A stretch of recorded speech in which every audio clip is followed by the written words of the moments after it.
Next है election of the president of India. President of India hold a unique position, constitutional head है of the nation and a symbol of unity. To reflect इस special role को reflect करने के लिए method use to elect president is different. अब president को elect करने का मेथड बिल्कुल अलग है फ्रॉम दैट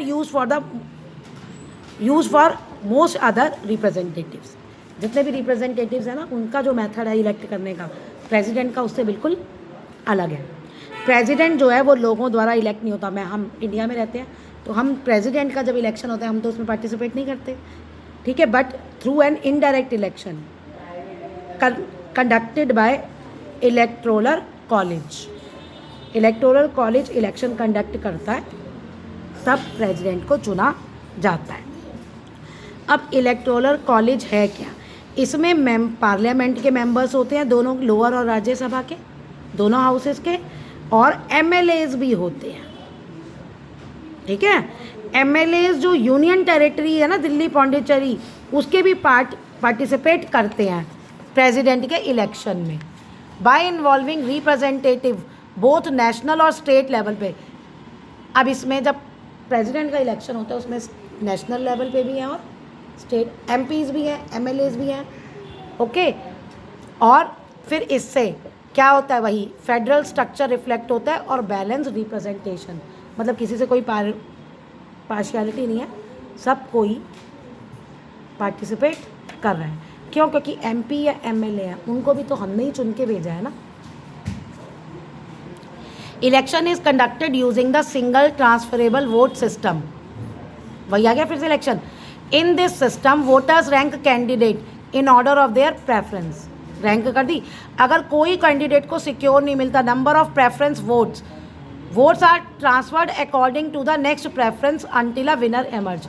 मतलब फर्स्ट वाले में किसी को नहीं मिला भाई, फर्स्ट देख लिया सबका, किसी को नहीं मिला, तो फिर वो नेक्स्ट लेवल की प्रेफरेंस पे जाएंगे, उसमें देखेंगे कि किसको क्या मिल रहा है। तो वो थोड़ा सा कॉम्प्लिकेटेड सिस्टम है, तब ये विनर को डिक्लेयर करते हैं। This method helps. अब इस मेथड से क्या होता है, ensure that elected president enjoys wide support rather than relying on narrow majority.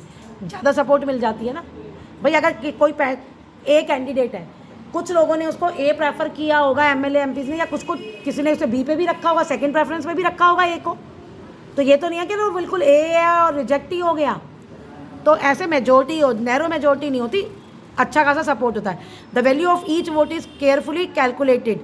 ध्यान से वैल्यू कैलकुलेट की जाती है हर एक वोट की, so that state larger population have proportionately greater influence.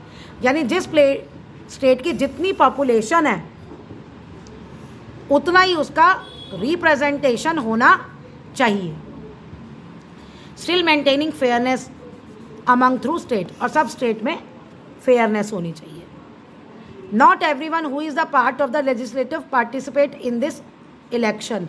कहते हैं जो वो है ना, हर कोई लेजिस्लेचर का जो पार्ट है वो इलेक्शन में पार्टिसिपेट नहीं करता। यानी सारे एमपी या सारे एमएलए वोटिंग में हिस्सा नहीं लेते।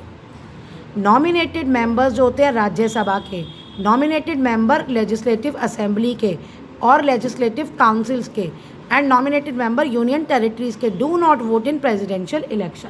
ये प्रेसिडेंट के इलेक्शन में पार्टिसिपेट नहीं करते जो नॉमिनेट होते हैं, क्योंकि नॉमिनेट को चुन लिया गया, वो लोगों द्वारा नहीं चुने गए, उनको तो किसी ने रेफर कर दिया, तो ये पार्टिसिपेट नहीं करते।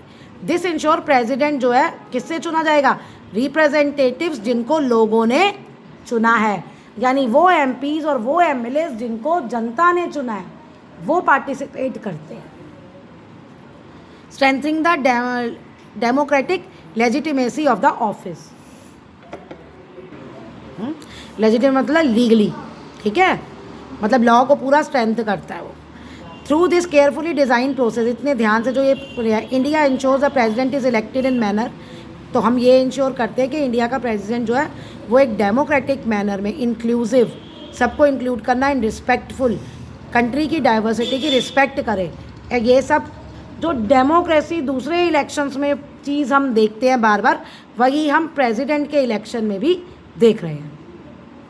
Keeping the office above every political competition से ऊपर आई, क्योंकि इसमें पॉलिटिकल पार्टीज़ नहीं, जो जिनको हमने चुना वो मेंबर पार्टिसिपेट करते हैं, चाहे वो जिस भी पार्टी के हो। गवर्नमेंट जब बनती है यूनियन पे तो उसमें तो मेजोरिटी वाली होती है, लेकिन इसमें सब पार्टीज़ पार्टिसिपेट करती है प्रेसिडेंट के इलेक्शन में।